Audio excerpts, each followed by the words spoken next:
All right, we should be recording there, Tony. See that side? Come here. Great. Let me flip you to the classroom. Go. Conference. All right. Class out there. All right. Good deal. All right, so class, we have Dr. Tony Ricci today. Tony and I met a long time ago, probably 20 years ago now at various conferences and things, but he was working for Pfizer Pharmaceuticals at the time when I first reached out to him by an email. I remember hearing about him and his position, and he was doing health and wellness for Pfizer. And I was fascinated at the time with corporate wellness and kind of perhaps the financial side of that and what options existed as a student. And then Tony moved on and started different still training all these MMA fighters and boxers and things as his passion along the way and in his academic career. But then at several conferences like the International Society of Sport Nutrition, we connected, and then just been friends ever since. And last year we got to both be up in Lancaster for the Mid-Atlantic Regional Conference for ACSM. And that's where I heard him for the first time go through the logistics of weight cutting for MMA and boxing. And Tony, I was like, oh my goodness, this is, I have to share this with my class. So Tony, it's a pleasure to have you on in my class. I've been wanting to have you on for ages, and we finally worked it out. Maybe you can start with just a minute or two on your background, how you got here before hopping into your talk, Tony. Yeah, sure. And good morning, all. Dr. Mike, thank you. I'm real happy to be here. And I always enjoy really talking about the subject because it's really an interesting journey when you do weight cutting in MMA. But nevertheless, quickly, my background, I've been in sports and athletics my whole life, judo, wrestling, and boxing, and always had an interest in athletic performance. So I went to school for this thing. This is how old I am, called exercise physiology when I was young, and that was actually not very common. Physical education was really your only option. And ever since, my academic ride has been associated with I did my bachelor degree very quickly in ex-phys. I did a couple of masters. One was sports science. One was in human nutrition. And then I did a doctorate, and it was essentially under the public health department, but nutrition and epidemiology. And then later on, I went to do a doctorate in sports psychology. So my background is very eclectic. I've moved in and out of the disciplines that we all love because there's so much great information in each, and I always feel compelled to want to continue to learn. Currently, I'm at Nova Southeastern and assistant professor there and the department, well, actually 3 departments now, adjunct into the Department of Pharmacy is an adjunct, the Department of Psychology and Neuroscience I teach as an adjunct, and then I'm in full-time the Health and Human Performance Department.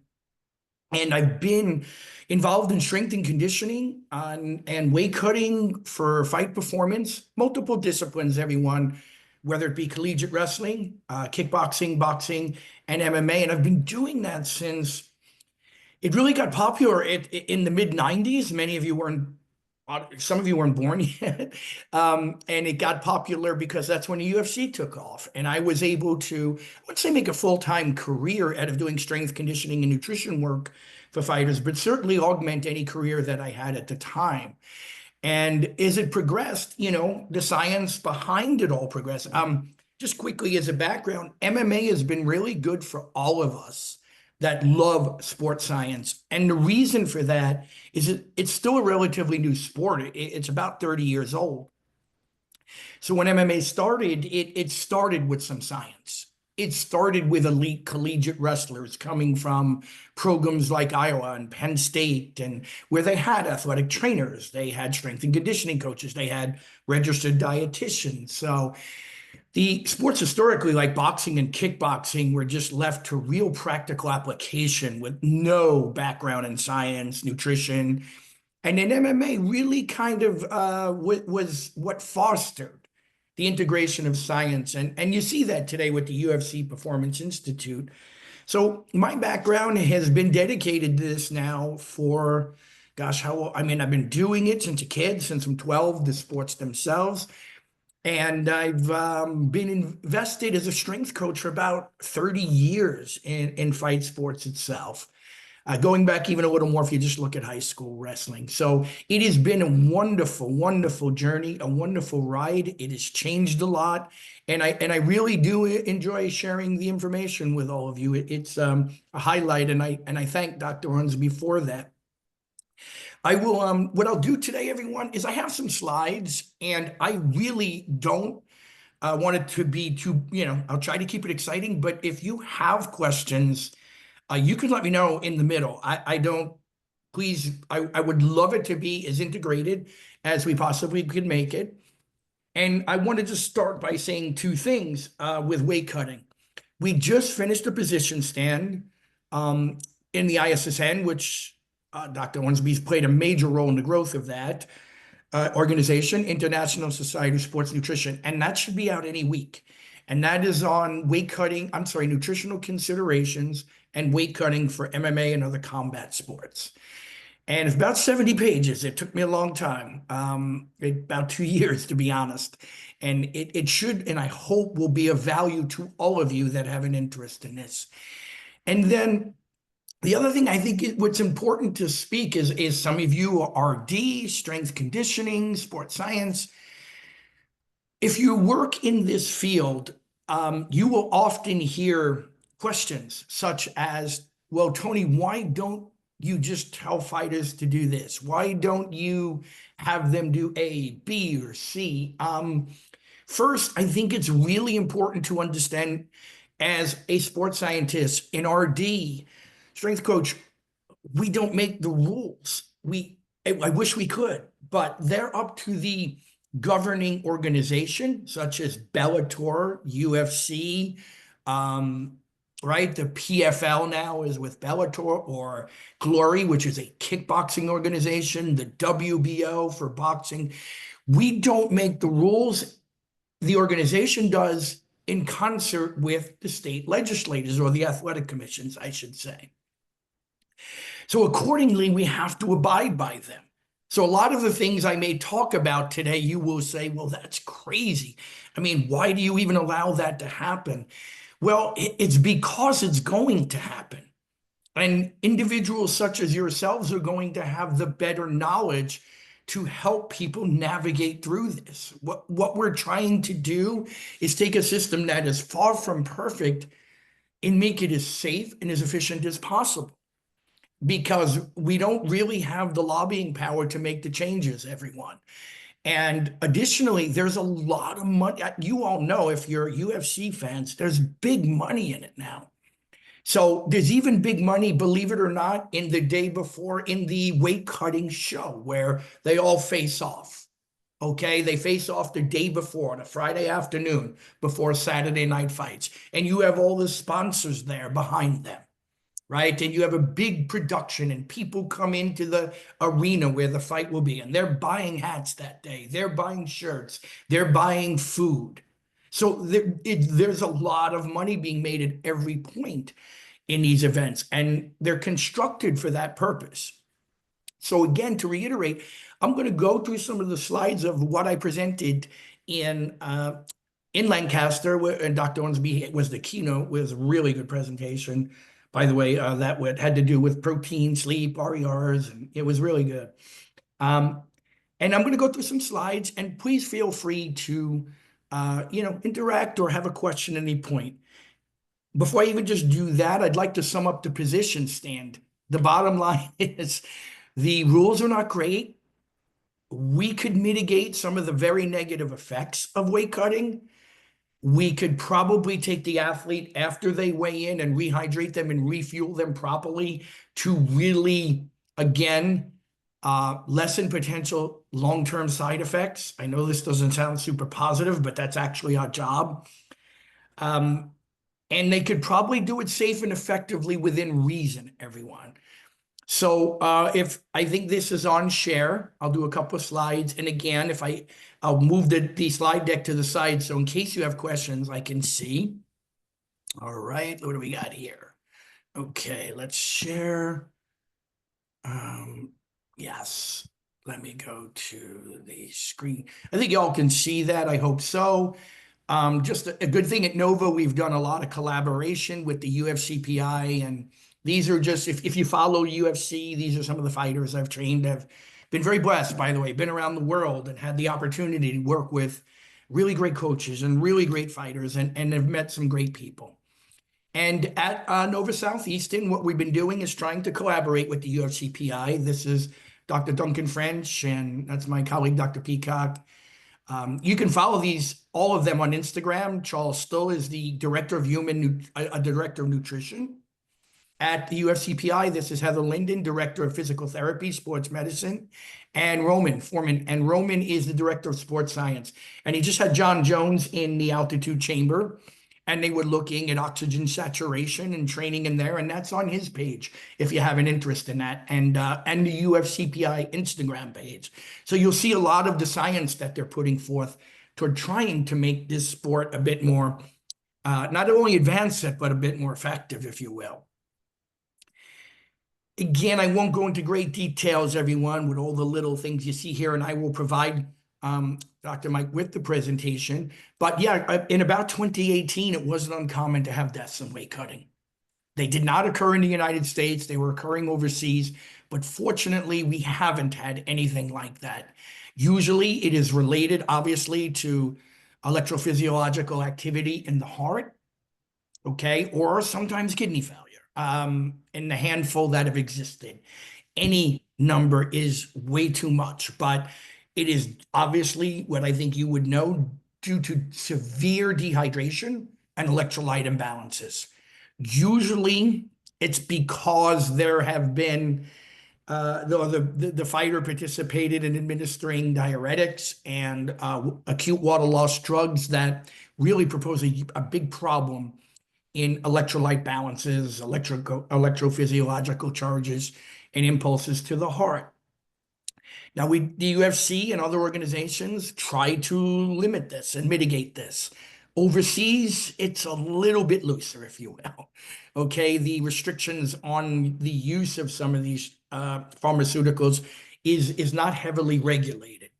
But I will proudly, or not proudly, not as if I had anything to do with it, but gladly say that this has not happened in a long time.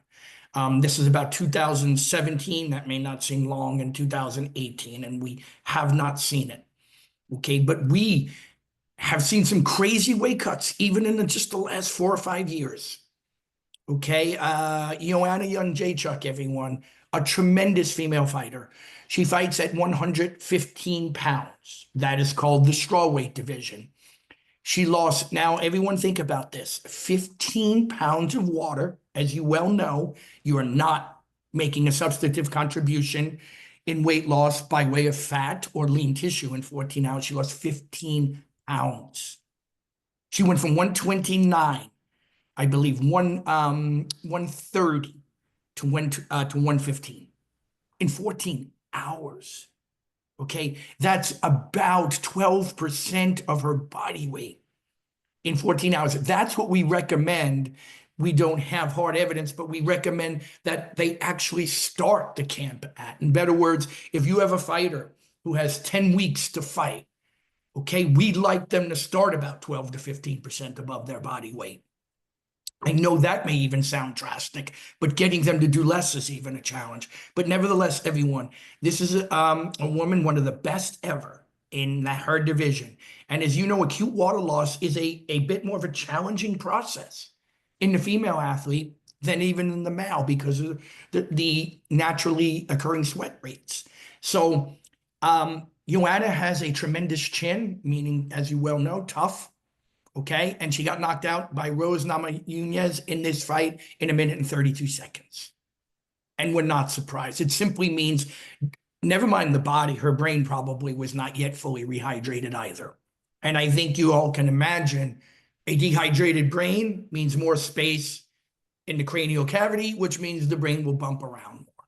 It's really bad. These are numbers this is the equivalent of a male at 200 losing 30 pounds in 14 hours. So I haven't seen this in a long while, fortunately. It doesn't mean it's not going on.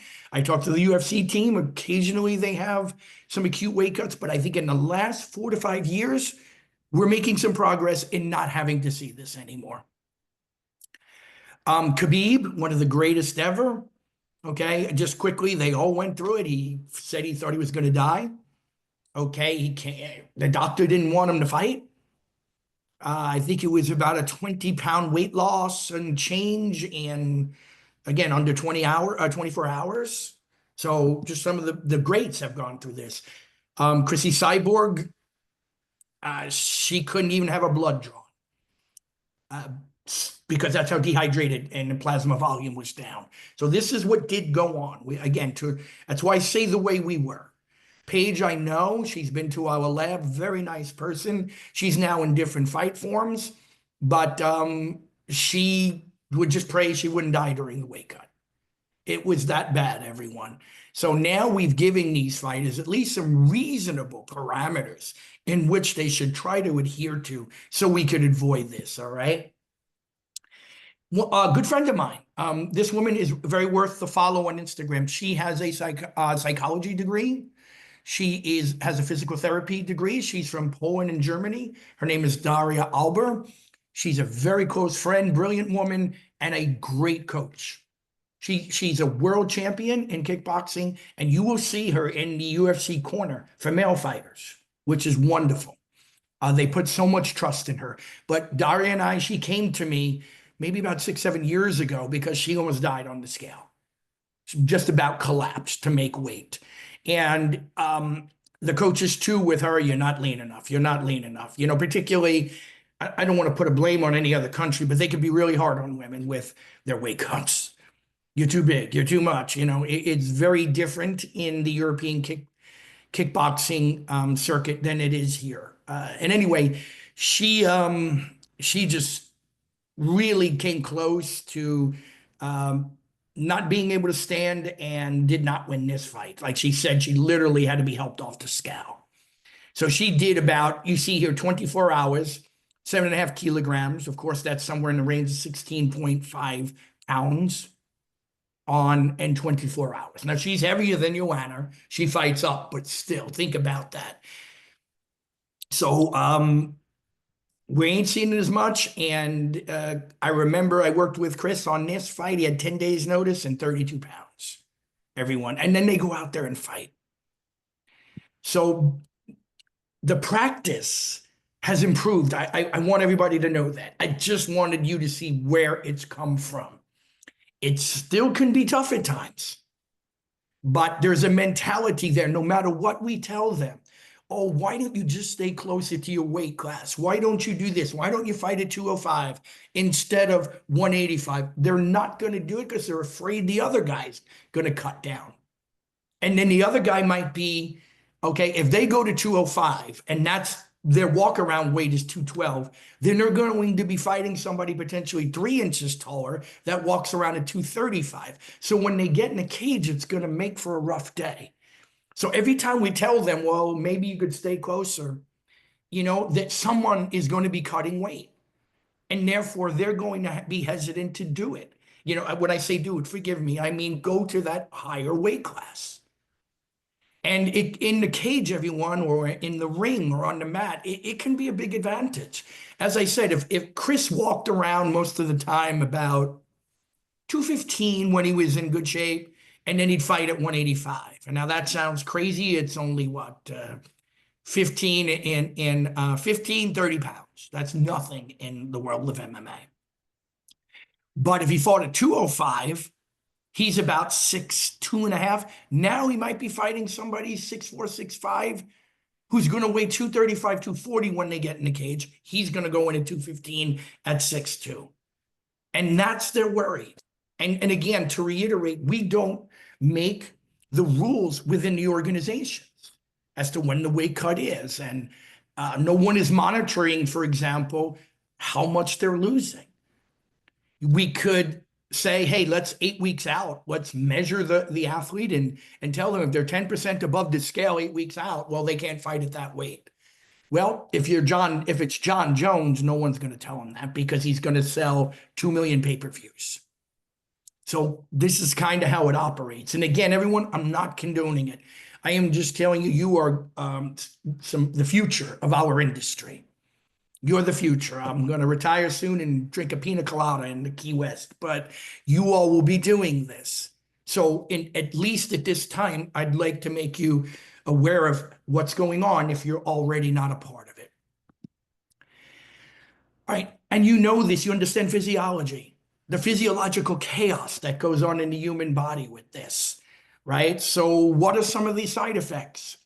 I don't even think they're going to great depth. I think just by me explaining, and by the way, the bottom right is Rose knocking out Joanna after that weight cut that we just explained. Okay. So what do we got?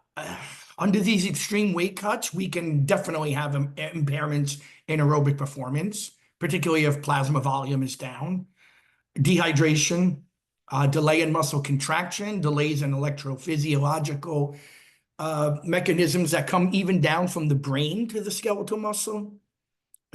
I mentioned the decreased plasma volume, increased heart rate because of it, decrease HRV. That would be a little bit more probably over the course of a week or 2 weeks of a severe weight cut. The hydroelectrolytic disturbances, we mentioned that. Imbalances of sodium, the distribution of sodium, potassium inside the cells, outside, chloride, okay. Certainly decreased anaerobic performance. Many times they will go through some glycogen depletion the week of the fight, okay? And of course, that glycogen depletion is as follows. If we pull some of the carbohydrate out, we certainly pull out the water. We have about, for every gram of stored carbohydrate, 3 grams of water associated with it.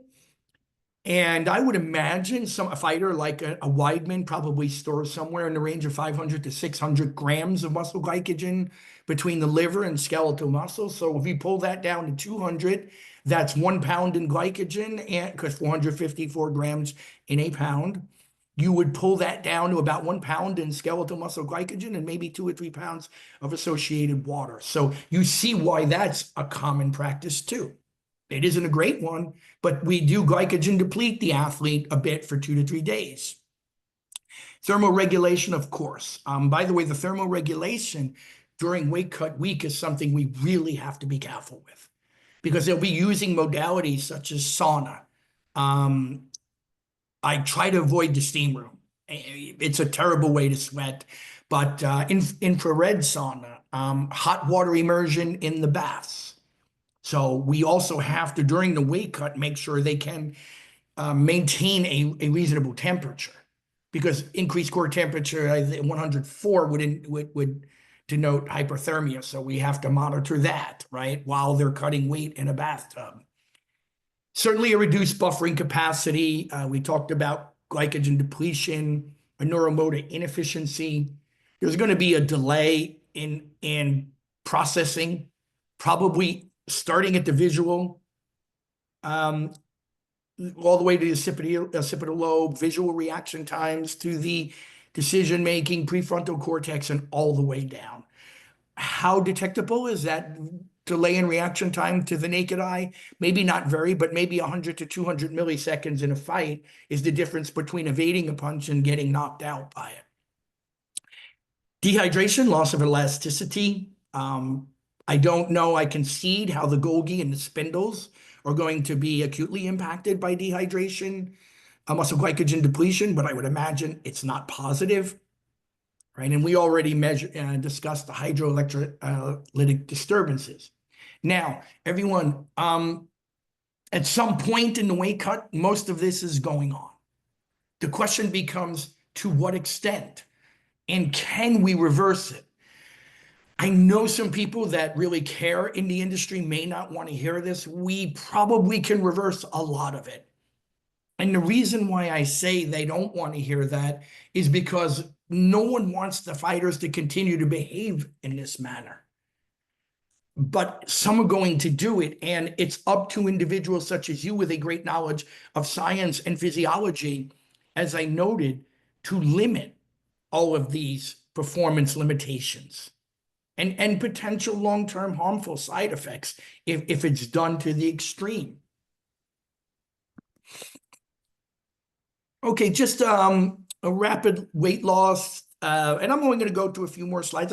I'd really like to, have some questions and discussion with you all, but here are some other things that I think you're well aware of, the psychological and cognitive, which is where I dedicate most of my time now currently. But there's a loss in short-term memory, vigor, decision-making, definitely concentration, reaction time, everyone. You could lower mood, self-efficacy, as you see here. All right. Confusion. Again, it could be rage, it can be increased anxiety. The situation with dehydration, depleted glycogen, low blood glucose, the brain is going to have in mind to do things other than go get in a cage and be punched in the face. The brain's perception is going to be, can we just go to bed and eat, drink, and sleep some good stuff? So they're going to have to override that. But the brain's natural response to these dreadful conditions might be some anxiety, a decline in mood, agitation. That would be normal. The brain is well aware of what's going on in the body, and you have to override that, which is in itself a waste of energy, to be honest. And again, we can't send them. I think above all, the number one goal that we have, everyone, is they're going to lose a lot of water fast, independent of how close they are. It could be 8 pounds the night before. It could be 12, 13 pounds the night before and morning of.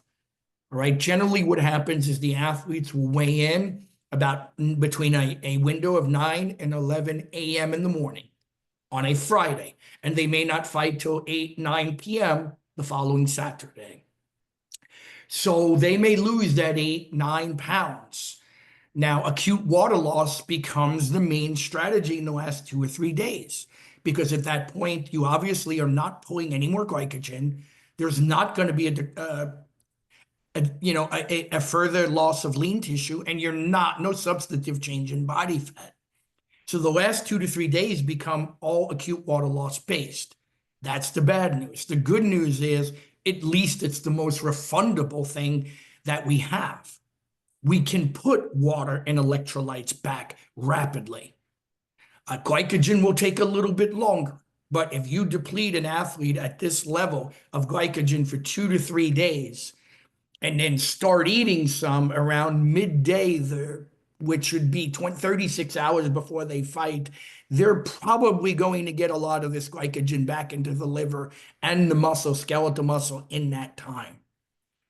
So is it safe? I don't want to call it safe, but can we get the athlete in better position in a 24, 36-hour window? Yeah, we can do a lot.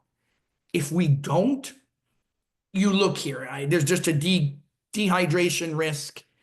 Will decrease cerebrospinal fluid. That is going to be an increased risk of concussion, damage to the brain. Okay. The brain bounces around more. That's how you get knocked out, right? The long-term damage and implications would not be good either. So I think one of the things I'd like us to know as we go through this, we really have to focus on retrieving water, fluids, and electrolytes first. The minute they get off that scale, we invest in fluids more than we do even food, because we've got to put the water back, everyone, both in the skeletal muscle and the central nervous system.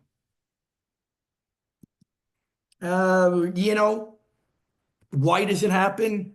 Well, it's pretty simple. I mean, athletes did hear this to the right the last 2 weeks while they did this, okay, the pizza in the entire off season. And they don't do this as much anymore, everyone, but it wasn't common for somebody who weighs 135 pounds in the UFC on the scale on a Saturday night to be 175 by Tuesday.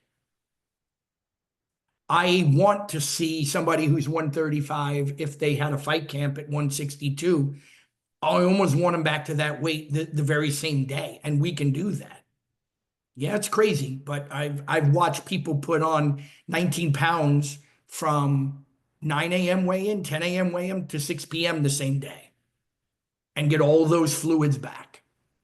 Okay, now again, where does that go? Tony, how do you do that? Well, if they don't do what we say, they may put 6 pounds back. And that's really bad for them. And that, ladies and gentlemen, is where we are. That's where we are with this. Even though the weight cuts are less drastic, that's what we have to manage. Some of these fighters actually kind of, if you look at some of these bullets, they wait too long for the weight cut, or they get too high in the off season.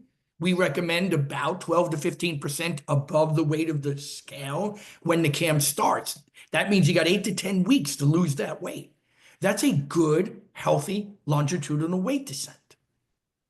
Okay, you can do that. Is it great for you? Probably not. Is it the worst thing in the world? I don't know, because from an evolutionary biology perspective, we as humans probably always undulated in weight. Not as drastically as we do now, but we didn't, 10,000 years ago, we didn't order in food from DoorDash or walk across the street. We had periods of ample food and periods probably of very low food. So the body may be accustomed to doing this. It doesn't mean it's something I recommend. Can the body handle it 2 to 3 times a year in the case of MMA fighting or boxing? Probably. But if you're starting this 5, 6, 7 times a year, I'm going to lean toward it's going to be a problem for your long-term health too. The fighters are high-risk behavior. Some of them just want to be, they're 10% over the week of the fight, and they're just fine with it. Because they've been wrestling their whole life, and that's how they do it. But previously, they had some problems. Every other week, they'll listen to somebody on social media, try a new strategy to be in shape. They had no scientific planning like you can offer. Oh, yeah, hey, well, I weigh 170. I'm going to make 135, and it's 2 months before the fight. How? What are you going to pull? What are you going to lose? How much water do you have? How much muscle can you take off? How much fat is there to be burned? Now we can do, a DEXA scanning and make some reasonable predictions, but they were not doing that previously. Most of them, fortunately, are getting the concept now. Hey, wow, I'm going to hire a good registered dietitian, a strength coach who knows how to keep me relatively lean year round. Okay, we're getting there. We're doing much better than where we were. And again, everyone, is it unnatural to lose and gain weight? No, but I would say the following. And I use this bottom picture. This is less than 100 years ago in the United States of America, in Oklahoma, during the Dust Bowl. People starved. They actually had to relocate. There was no food, and the government couldn't get it there. It's less than 100 years ago. So my point is, caloric deprivation or restriction, unintentionally, is common in human history. The difference is, okay, if, again, 1,000 years ago, you went 2 months without a large amount of food, and now the winter subsides and you have access to more food, even if you ate all the calories available, you probably put on 2 or 3 pounds because you can only consume 4,000 calories. Today, the athlete decreases over 9 to 10 weeks their weight, probably has some metabolic adaptation, some decline in RMR, right, in the resting metabolic rate. They're losing lean tissue. They're probably a bit more energy efficient. That would be natural, what has happened to us as humans throughout our history. But now the athlete fights, and then they put in 10,000 calories in 2 hours. So instead of gaining 3 to 4 pounds back like our ancestors probably did, they're gaining 30. That, I assure you, and I know you know it, is unhealthy. That's the problem too, everyone. It isn't just what's lost. It's what's put back. And I don't blame an athlete that is trained 4 times a day for 12 weeks with calories somewhat restricted, by the way, slightly under if they do it well, their daily energy expenditure. I don't blame them for wanting to party for a day, a couple of days, go to Mexico, but you can't do this for 2 to 3 months, and that became a habit. So that, I think, is where the weight cuts really became the biggest problem. Not even just in the longitudinal weight descent, but the rebound that they were practicing. Fortunately, most fighters have gained a grasp of that. And they know now if I don't train and stay in reasonable shape year round, somebody from Dagestan, where there is a lot of great fighters, is going to be. They're not going to go out and party after their fight. They'll have a nice night and eat with a couple of friends. And then they'll be on the mat Monday. So they're, it's the competition too that has driven better practices. Okay, so again, I'm going to go just a couple more strategies. I don't want to take up all the time talking. I would, this was just my analogy in the presentation, of like how evolutionary biology perspective. Yeah, we lost the weight. Okay, we put it back. Can it be done safely? I believe it can. Right? Let's say as safe as possible. This is a paper that we put out some time ago, Dr. Peacock and I, with the UFCPI, Dr. Duncan French, Charles Stoll, who is, again, the Director of Human Nutrition. And what we offered in this paper, everyone, we had 669 UFC fighters. We had more. We weren't able to track the weight at 3 points. But the weight of these athletes was recorded during fight week at 3 points. 72 hours, 48 hours before the fight, 24, I'm sorry, forgive me, everyone. 72 hours before weigh-in, 48 hours before weigh-in, 24 hours before weigh-in. The estimated number on average was about, at 72 hours before, about 7.7% above body weight. That's actually good, 3 days before the weigh-in. At about 48 hours, 5 and change percent, and 24 hours before, they were 4.4% above body weight. So let's take a look at that. There's no 200-pound weight class, but we'll make it easy. If a fighter weighed 200, they'd be about 208 the night before. Forgive me, the whole day before. So they get up Thursday morning and have to lose 8 pounds in 24 hours. In the field of human performance, that's kind of easy for us now. 8 pounds, nothing in 24 hours.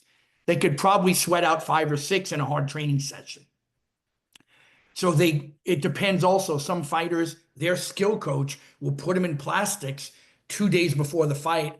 And their philosophy is, oh, well, we want the nervous system activated. We want them primed. We want them ready to go. We want them ready to fight. I need them hitting Thursday morning. And that's another thing we have to really deal with. I can't go up to the skills coach, again, who's trained Khabib, and say, you don't know what you're doing. I'm probably going to get in my own fight if I do that. We have to work within the confines of many different traditions. The Brazilian community has long-standing traditions on what they do fight week. The Dagestan community may, American wrestlers may. So we're trying to balance these practices with what we know may be best with what everybody's doing. So that's not easy either, but think of those percentages. 72 hours before the weigh-in, if it's Friday, we're at Tuesday, they weigh 7.5% above body weight. 48 hours, we're at about 5.4 or 5.5. I think it was even 5.6. And then 24 hours before the weigh-in, about 4.4. That's actually deemed safe because we can put that 8 pounds of water back into that athlete in no time. And if that athlete is wrestling for Penn State and they're wrestling in plastics in a heated room, they're going to lose, and they weigh 200, they're losing 5 or 6 pounds in that training session anyway. So we've established some numbers, everyone, that are probably best practice. Are they always adhered to? No. I still get messages from Charles at the UFCPI because he will be on site with a team of registered dietitians. They're really good. If some of you are going RD, this is a great way for you to go. Okay? Those RDs are out there helping them rehying, taking their weight, helping them with rehydration. But, Charles will send me a message. No person, no names involved. Boy, we just had, 14 pounds in 24 hours. And again, he don't make the rules. And he's not the physician. He can't call the fight. He could tell the fighter, don't fight. And the fighter will say, you're nuts. I'm not giving up 250, 400 grand. If they're the champ, it'll be about 700 grand and pay-per-view points. But we have numbers now, everybody, and the math gets us there. Okay, that's what I mean by systematic strategy. Know where they are 12 weeks out. You can make a loose prediction. If they have this much body fat as a percentage, previously they fought at about 11%. Now they're at 16. So that'll give us what, these are hypotheticals, of course, 9, 10 and fat. Probably will have about a 2-pound lean tissue loss approximately. We'll try to reduce that with good protein, but that's what we'll have. Their total body water is at 60% right now. That means as they lose body fat, their total body water will go up to about 64, 65%. So they can function at 60% water right now as a percentage. That means maybe I could pull from 65 when they get leaner back down to 60. That's 5% water pull, which translate on their body weight to 10 pounds approximately. I use these numbers and go, okay, I know it's going to be okay from about, let's say, 210. They got to make 185. Let's use a middleweight. They're 210. Oh, wow, I know I could make it pretty easy to 191. The last 6 pounds is going to be tough. But we can use that type of prediction.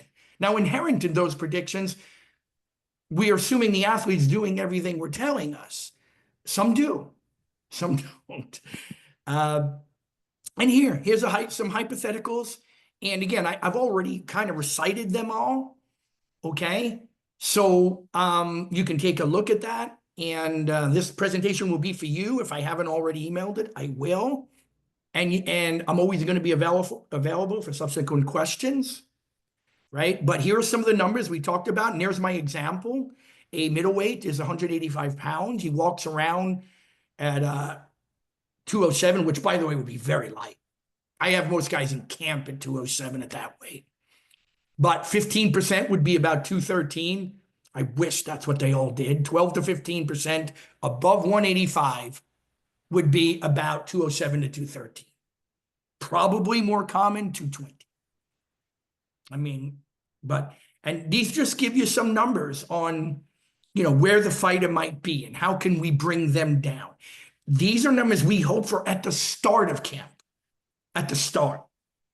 Sometimes, unfortunately, they're the numbers we get 4 weeks out, 3 weeks out.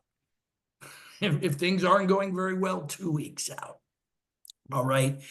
And one last thing I think I'll finish on today, and then you'll have the slides again. We believe from all the research we have, from the post weigh-in. So everyone, if you watch the UFC weigh-ins, okay, let's say we've got John Jones facing off against Stipe. And that is on a Friday at about 5 o'clock. They're already 20 pounds above where they weighed in because the official weigh-in was in the morning. The later weigh-in, as I noted, is a televised event, right? It's to make money. It's to get people excited. It's so they can push each other, trash talk, and everybody wants to buy the fight. That is a big selling point, the pre-day weigh-in ceremony, if you will. And what they will do is Joe Rogan or someone will go 171 when they're already, 198. But they were 171 that morning.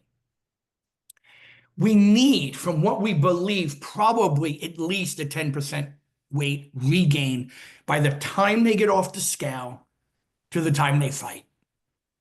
To get, I don't even want to say fully, but sufficiently rehydrated, sufficiently supplied with more muscle and liver glycogen, and a return to plasma volume.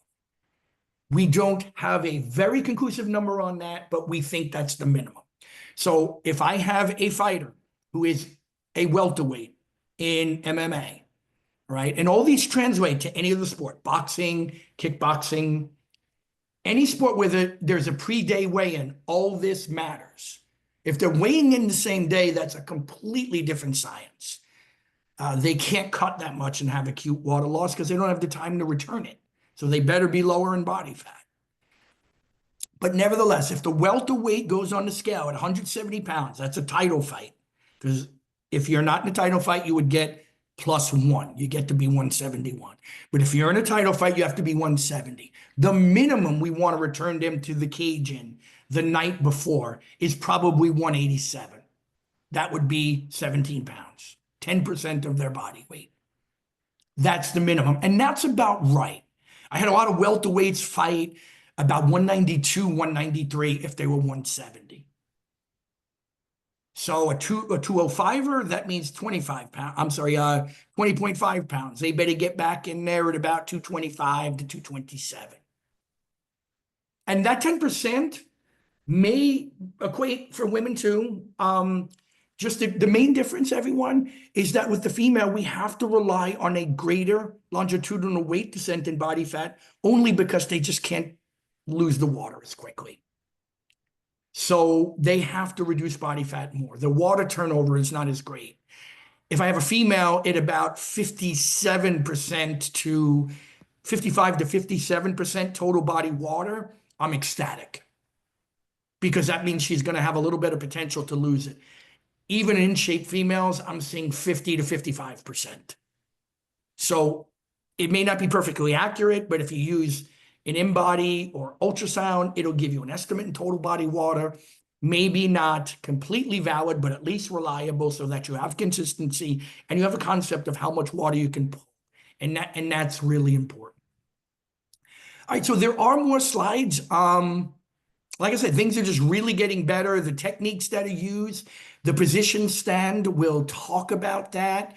And I'm excited that that will be available to you. And if you have any questions, I'm always happy to we can do a call, largely because obviously I talk faster than I write. I think that's evident, but I didn't want to get a lot in. But while we're here, I certainly would love to, have some time for questions, thoughts, comments, or anything you've learned that maybe I can learn from along the way. So if there's Tony, any thoughts, please let me know. give him a quick round of applause, everybody. Nice job, Tony. I have so many questions for you, but we do have some. Okay. Start with the students. Hi there. Great talk. Thank you. Two quick questions. One of them comes from anecdotal evidence with myself. Okay. Some more of a science question. The first one has to do with, so I wrestled in high school varsity level, and I was walking around about 156 on the JV team, and then our varsity wrestler who weighed 145 got hurt. And Okay. or my coach says, "Oh, what do you weigh? If you can make 145 by tomorrow morning, you can wrestle varsity." Wow. Yeah. I'm walking at 156, and I did it. I lost 11 pounds in like 18 hours. Wow. But my question comes from the fact of the way I did it. I just started looking it up a little bit. But the way I did it was I chewed on rubber bands to generate saliva, and I filled up buckets of water with spit. Versus sweating. Like a lot of people on my team did like garbage bag Right. stuff like that. But I just looked it up. I guess like the electrolyte distribution in saliva is way different than sweat. Like sweat is more sodium and chloride, where saliva is more bicarbonate. Is there any benefit to losing weight with saliva versus sweat like most athletes do, or is it just a non-problem or something that might not? That's a superb. I'm sorry, your name was Cole? Yes. Cole, superb question. There may be, and I'm going to completely concede, I'm not sure. And I think the reason is there's I mean, one, the only advantage is the obvious. We just can't lose as much that way, right? So, if we were saying, hey, if you had the capacity, and to be honest with you, I'm going to go look this up. That's a brilliant question because I don't know what saliva volume or what the acute loss could contribute, right? And you're right about the distribution of electrolytes. Now, obviously, sodium and chloride is going to pour out of the sweat gland and the plasma. So, and this is why, by the way, just quickly, Cole, I don't get so caught up on these athletes during fight week reducing sodium to like 0. I mean, it's pouring out of them. But nevertheless, that's a separate issue. Great question. So I've done both as well. And I think you bring up a potential. It's hard. Look, how are we going to study this, right? I'm going to go get an IRB and I'm going to pull 12 pounds off of somebody in 14 hours. That's probably not happening. But nevertheless, it would be interesting to see even through saliva during physical activity, what we're being dealt with in Right. loss and the electrolytes and what elements are contained. It's a really good question. I would say that the only reason why there's probably not an advantage is just the sheer volume of what can be cut. But if your point was, ooh, can I contribute an extra 10% through spitting and loss through saliva? Might that have a beneficial effect or impact on reducing some of the necessary electrolytes or elements that I need? Potentially. It's a really good question. I wish I even had an answer, but you understand this as well as anybody. And the bigger problem is you had to go on the mat the next day. You know, Right. at least the UFC or the boxers got 36 hours to chill, eat, and that's 2 months for the wrestler, right? You got to weigh in that morning, and then 2 hours later you're out there. So, great question. I'm going to look into that. So, really good thinking, by the way. Definitely something interesting to think if you It can. really is. I haven't thought about it, but cool stuff. And then my second quick question, more of a science thing. So I'm a currently registered dietitian, and when I used to work with enteral nutrition, which is like tube feeding, and a lot of Yep. patients, like a big thing with them, was refeeding syndrome, and I know that's more so with malnutrition or like eating disorders, like long-term problems. But I want to know, especially if weigh-in is the morning of the fight or the match, someone like who has an acute cut, do you think rapidly introducing carbohydrates causing that insulin spike and then all of those electrolytes being dragged out of the blood into the cells, like, did you see refeeding syndrome in acute weight cuts or not so much? Well, I would say this: IVs, as you know, were at one time a big part of the sport, right? IVs are, I think, more beneficial than like orally rehydrating. And yes, and the reason why oh, I hate when people go do quote, but I'll do it. The reason why they cut them is the very reason you're saying, is to try to have people avoid a more drastic weight cut. Yeah. Right? Can we replicate? I think the question is now in immediate time, like when you say from 3 or 4 hours from weigh into mat, I don't think we could top it. I think, to your point, it would be much more effective, the IV. Yes, Yeah, there's no doubt. Now, who allows that and who doesn't, and access to it? Again, that's not what you and I are discussing. We're discussing the efficacy of it, and I would agree with you. Now, I do think, though, Cole, over a 36-hour window, if the athlete didn't have what would be deemed as, the most atrocious weight cut and a 15-pound overnight water loss, I do think we could replicate what the IV can do, only because of the time that we're given, right? So right off the scale, we go with the water, we go electrolyte solutions, carbohydrate liquid solutions. I use soft foods, baby foods. I keep the fruits in their water and electrolyte solutions all night. The fruit is so soft. We go soft foods for 2-3 hours. And then we still have, again, 24, 25 hours. So I think that we could replicate the end effect, if you will, over that window. But to the short-term window, it's probably a very reasonable solution, to your point, because one can't replicate it when it goes directly into plasma. Yeah. Okay. Yeah. I mean, definitely 36 hours, I think, is long enough to Yes. rehydrate and without having consequences of refeeding. But like when the morning of the mat, when you're so dehydrated and you have no food in your belly, and it's hideous. I couldn't agree with you more. It would actually be advantageous. Yeah. Right. Thank you very much. Thank you. Great thoughts.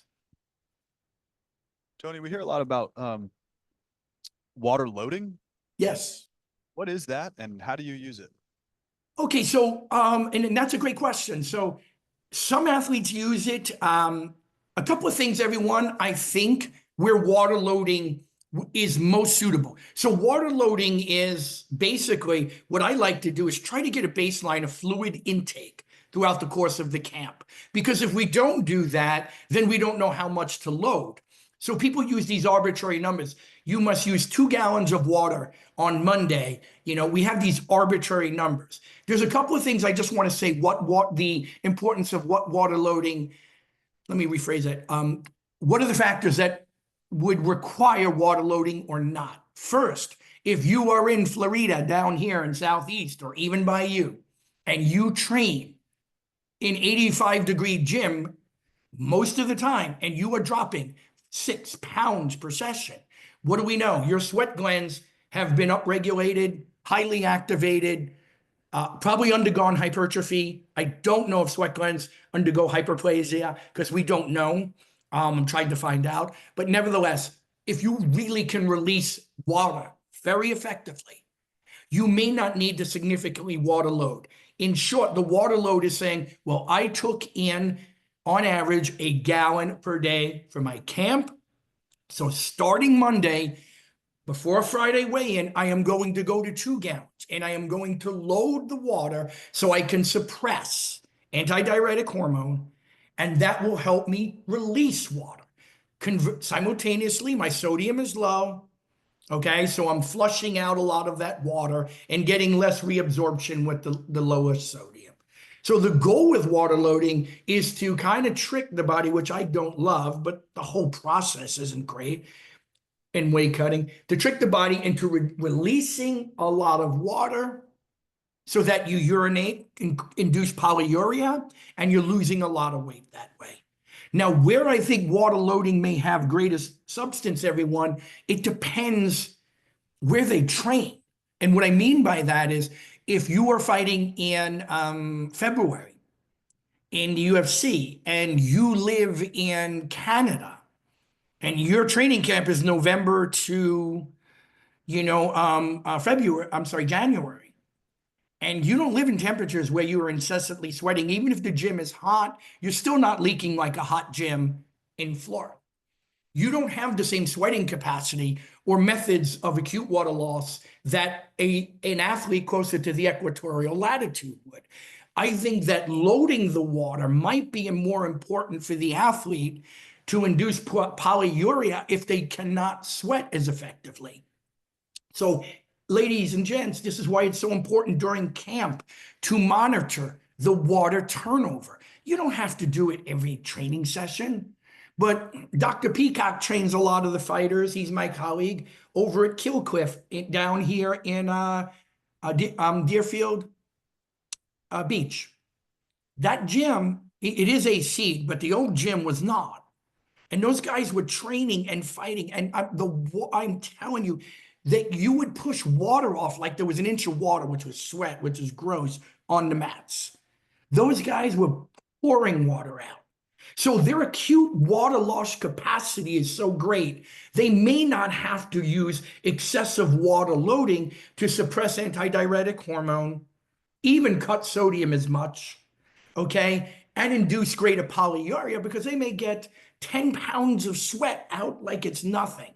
The person that isn't acclimated, that's why we do heat acclimation, and doesn't sweat as effectively based upon potentially where they live or even genetics, they may need to rely on a greater water loading practice so they can lose more of that water through polyuria and urination. So there's a lot to take a look at, Dr. Mike. It's a great question. I prefer not to go extreme with water loading because I don't like playing with ADH, because if you're suppressing it, the half-life is short, but I still don't want to suppress the very hormone that I need in order for me to rehydrate effectively later on. I want to pull things back in. So in summary, everyone, it might be 2 gallons of water on a Monday, heavy water load, 1.5 gallons on Tuesday, 1.25 gallons on Wednesday. Then Thursday comes the water pull, and they'll cut it almost entirely so that they've increased polyuria and hopefully sweat rate, and now they have no water returning.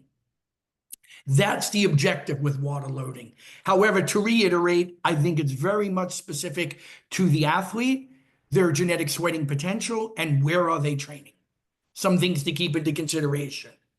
Thanks, Tony. With your female athletes, do they often have a menstrual cycle, or they do not?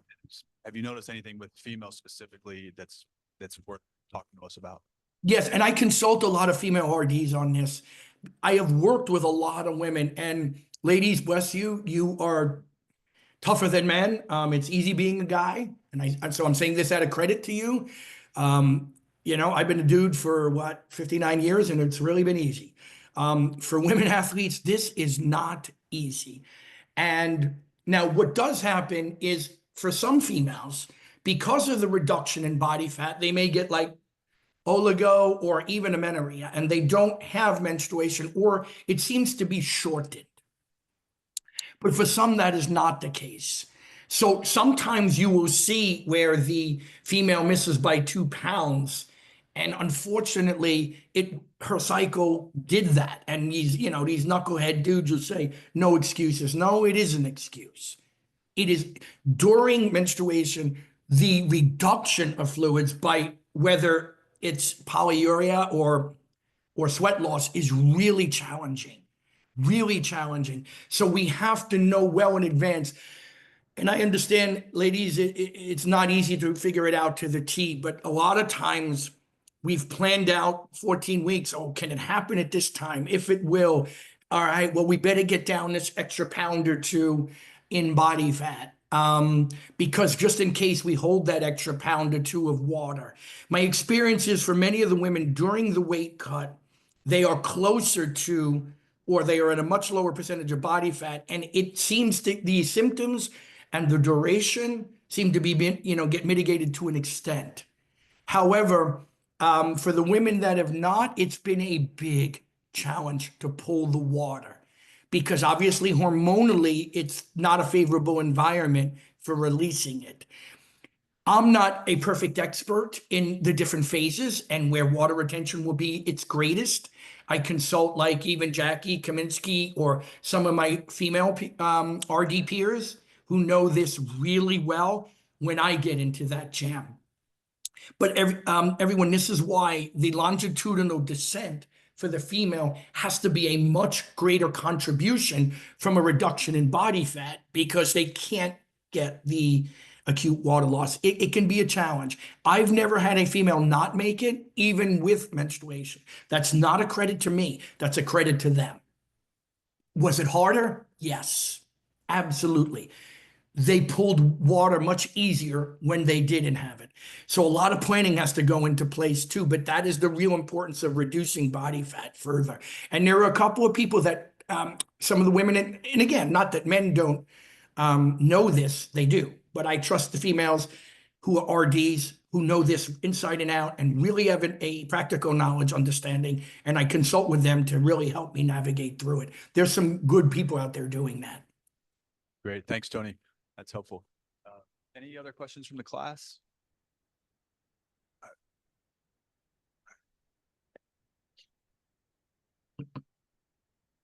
Do you think it would affect males or female, or well, do you think it would have a worse long-term effect on females to be cutting weight several times a year than it would on males? Wow. What's your name? I'm sorry, your name was? Hannah. I didn't hear Anna. Hannah. Hannah, great question. Really good question, Hannah. Seriously, because of everything we've just discussed, it could. And I don't know if there may be a greater propensity to metabolic adaptations. There may be a greater, for the female, right? Because there is a baseline of, or a minimum baseline of body fat that and it would vary from female to female, of course. But I do think moving below that might propose a greater problem for the female than the male, hormonally, from long term. Now, the other question too is, what is the impact when we're talking cognitively? Are females more prone to concussion, for example? And we have some data that may say yes, but we also have to realize they're being hit by somebody, of comparable weight and velocity. We don't know. But I would say that my best guess to that, Hannah, and again, because you need a long-term longitudinal study on that. And again, how do you do it? You just have to follow these women for 5 to 6 years minimum and see what the impact is. But I'm going to guess yes. And I will tell you this anecdotally. and this is something we should know, and it would be easy to know. And you know, between you and Cole, we've got some new studies. The metabolic rebound, or the rebound in weight, has been greater on my females even than the males, even though the females, I think, are more, they're smarter after the fight. But what I have found is this, and I'm working with a young woman right now who's a collegiate wrestler who's going to transition into MMA. The rebound afterward could be quite high, and it seems to be more stubborn in getting the longitudinal descent in weight to occur again. So I think the metabolic adaptation might be a little bit greater in the female. I think the severe reduction in body fat may propose a little bit more of a challenge to their endocrine system, right? Because there's a minimum required, more so than the male. And I think the long-term metabolic effects, and we don't know because this is new. Female wrestling is new. Female MMA is new, right? The where we have to go for that, Hannah, I think is in sports that put too much emphasis on cosmetics, even though there's no weight class. For years, figure skating and gymnastics did, and ballet would be a beautiful example. All right, because these primas and principals are forced to stay so lean. So we don't have a lot of data on the effects of weight cutting because it's relatively new. The UFC brought women in 2012, and now female wrestling is exploding, which I think is wonderful. I can only make an irrational assertion at this time and say, I think certainly the metabolic adaptive effects might be a little harder to reverse on a female athlete. And it's a really good question. We do know in soccer, I think they could be, when they're hitting the ball, it seems that they're a little bit more prone to concussion than the male. So where striking and impact of the head lie, I don't know yet. We just don't know, but here you go. You just brought up some good future research, and I think I look forward to reading your study on this. Tony, thanks so much for your time today. Let's give him another round of applause, everybody. Tony, if these guys want to follow you anywhere, where can they find you? Yeah, so everyone, I kind of stink on social media, but I am on there, and I think maybe I'll try to get into it. I'm at my social media, my name is Tony, last name Ricci. It's under sport, psy, meaning sport, PSY, /SCI, sports psychology, sports science, doc. There's a couple of underslashes. You can follow me on there and DM. And Dr. Ormsby will often contact me, if a student has a question, introduce me or whatever. And you're always welcome to contact me by way of email. Normally, if you have a lot of questions, I'll set up a quick Zoom, only because, like I said, I speak a lot faster than I write, but I'm always happy to answer. 3 times for us where we've had students who were hyper interested in this space. He not only worked with them for their interests and their questions, but then got them all connected to internships or jobs. Yeah. Who you meet in this class, particularly Tony's very good at responding and can help with those types of things. Tony, I owe you. Thanks so much, man. Have a great day. Oh, thanks for having me, everyone. I really appreciate it. Thank you.